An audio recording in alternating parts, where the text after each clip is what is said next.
And we are now streaming on Facebook. So just a few minutes early here for our scheduled time to be talking about what the one thing school leaders can be doing right now to improve their school reputation. But before we get into the topic and just give people an opportunity to join in on this conversation, what are some of the things you're hearing, Stephen, from schools that they're worried about or that really resonate around this topic of reputation management?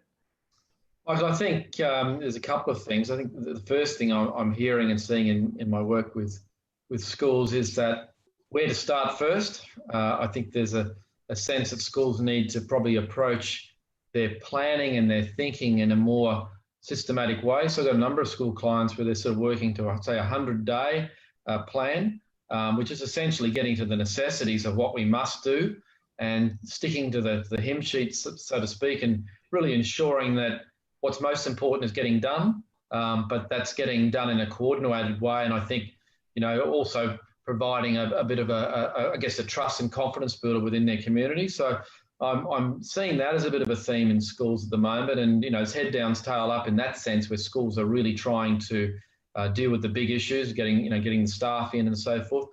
Probably the second thing I'm seeing is that schools are now confronted with enrolment challenges. And that's a pretty universal picture, some more than others, but those that haven't got an enrolment challenge may well have one coming, and they may well have a retention issue. So I'm hearing about a sort of renewed focus on the area of enrolment and retention, and I guess that brings us very close to the concept of reputation. And certainly many schools around the world are confronted with a set of conditions which really are a perfect storm. So this, I guess, really means for school communities, this includes the boards of schools, that they've really got to work in almost a crisis situation, but they've got to work towards a long-term outcome, not just a short-term crisis situation. And in some cases, really redefining and refocusing and redirecting the school in a really significant way. Yeah, it's funny. I mean, it's not funny, but when I reflect on this topic, the one thing that kind of comes to my mind is that it's so closely tied to retention of students and admissions.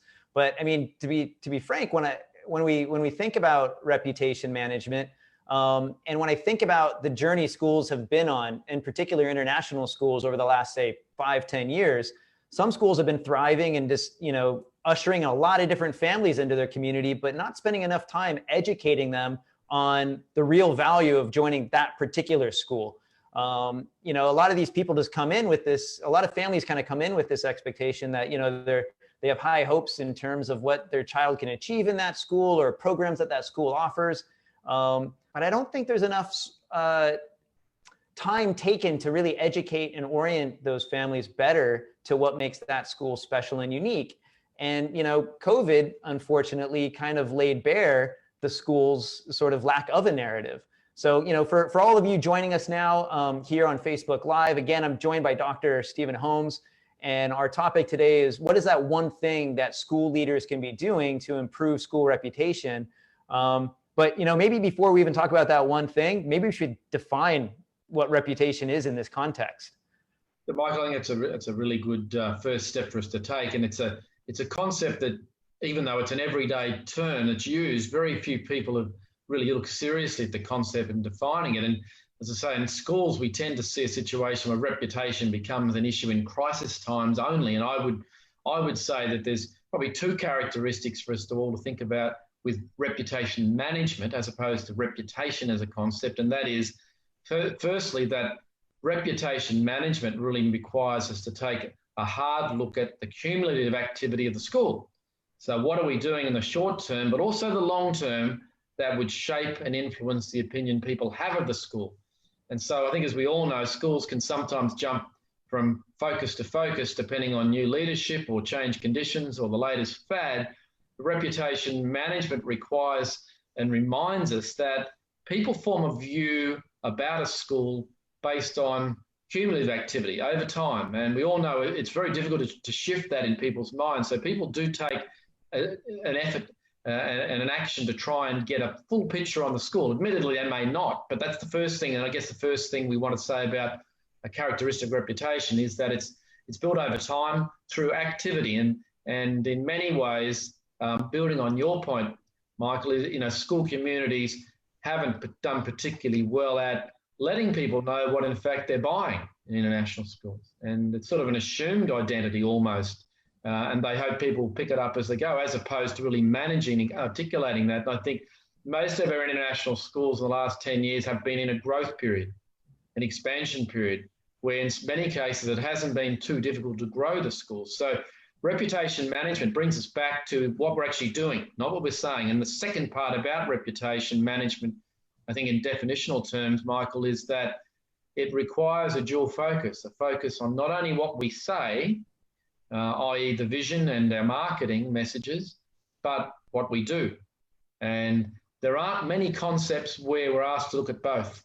There's a fair bit of focus on, what we say in schools, but can often be quite disconnected from what we actually do. Reputation really says that you're going to be judged much more on what you do and what you say. Having said that, the two should be synchronized and should be tight.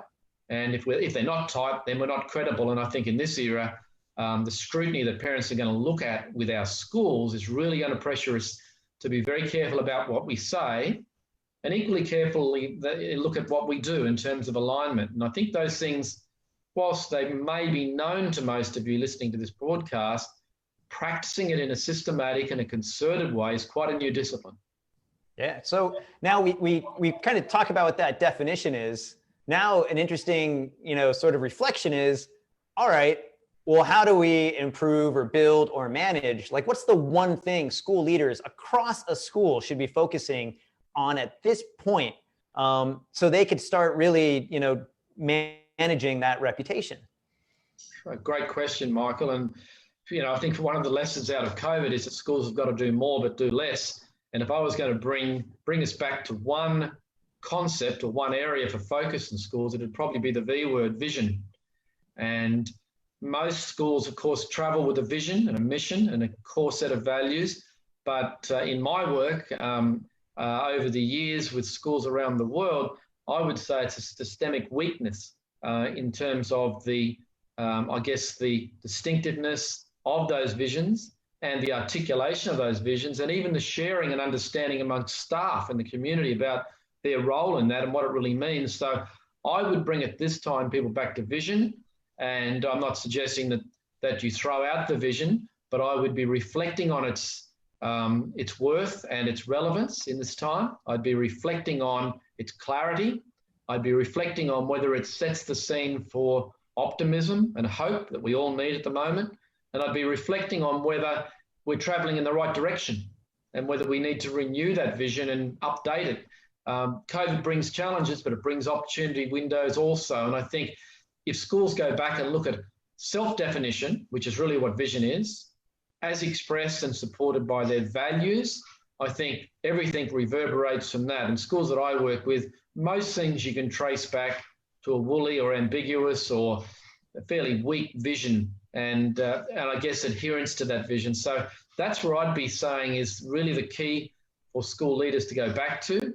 And for marketers, for example, and it's also a very important concept because they need to really understand that vision to articulate it accurately into marketing messaging. So vision for me would be my starting basis. And I think the whole area of core statements, Michael, has got to be more than a prosaic activity for schools. And so, well, we've got one, but is it really something that's going to be a reputational asset in these coming times? I think is the question.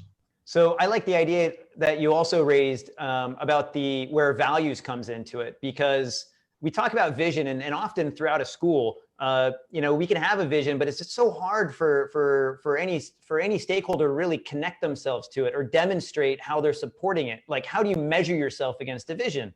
So, one case that I recall, it was an Acamus member school. They were dealing with conflicting rumors and government information in the early days of lockdown. And it was driving the parent chats crazy. And at one point, the school leaders had to get a hold of it and basically said, look, let's come back to what this school is about. And let's explicitly define what our values are and what they look like when you actually act out those values. What do the behaviors look like? And that particular school leader came back to me and said, all of a sudden, within a matter of weeks of basically continually asserting ourselves, asserting that message about this is our school's vision and values. This is what these values, these are how these values drive our decision making. After doing that over a period of weeks, parents began to calm down and began to channeling any sort of rumors or information that was conflicting back to the school leadership so that they could address it. And, you know, they were using their vision and values in that particular case as a decision-making tool, and allaying the fears of community members about how decisions would be made and, you know, the direction the school would take based on the information it was getting from the government or other stakeholders outside the school community. So, you know, before we kind of end this live session, is there any one sort of takeaway you'd like people to get in terms of how you can action those values? You know, what is one thing that you'd recommend for actioning values? But I think you're right. Schools are being besieged by requests and scrutiny from parents in an online world. And so my advice to schools would be to really spell out what those values are in action and the proof points and examples across the school that should comfort parents and give a sense that, you know, it's words on paper, but it's actions in classrooms and out of classrooms and in all parts of the school culture. So whilst some principals and boards feel that parents will just see that and pick it up, I think we need to make that more overt. I think we need to make that more explicit at this time and really remind people that we have got, as you say, Michael, a filter, which is our vision and values for what we will be and what we'll do and what we won't do. And I think the alternative at this time is you're getting demands of all sorts of persuasion and schools can really be overwhelmed. So I think the key for schools is to look closely at proof points that really actualize and project what it is the school is saying through its vision and values, and really providing a sense of comfort that we are on top of this, we are on the move, and we are, as reputation would tell us, more than rhetoric, we're reality as well. Yeah, so I think that without question is probably the most important takeaway that any leader can do from this conversation. Sit down with their peers, stakeholders across the school, and say, what are some proof points that we can begin focusing our community in on, so that we can demonstrate for them that we are, you know, living by our vision and our mission, that what they've come into our community for is what we're delivering. So, you know, how can we begin proving that? Might be an excellent place to start, especially if there's a lot of anxiety around like student attainment just because of remote learning last year, or for schools even beginning in remote learning this year. So for all of you joining us, that's been our 10-minute teaser for what Dr. Holmes will be doing with Acamus beginning September 11th. That is when our course, Reputation Management, the Role of School Leaders and Marketers in a New World, begins with Acamus. The first live session will be September 15th. It's going to be a 6-week course where Dr. Holmes will lay out the entire process for managing reputation, as well as going specifically into the proof points that you can be focusing in on to manage and build reputation.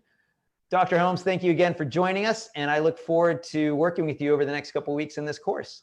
Thank you, Michael. I look forward to people joining us in this new world, and we'll be looking at this new world concept of reputation management. Thanks for your time today. Great.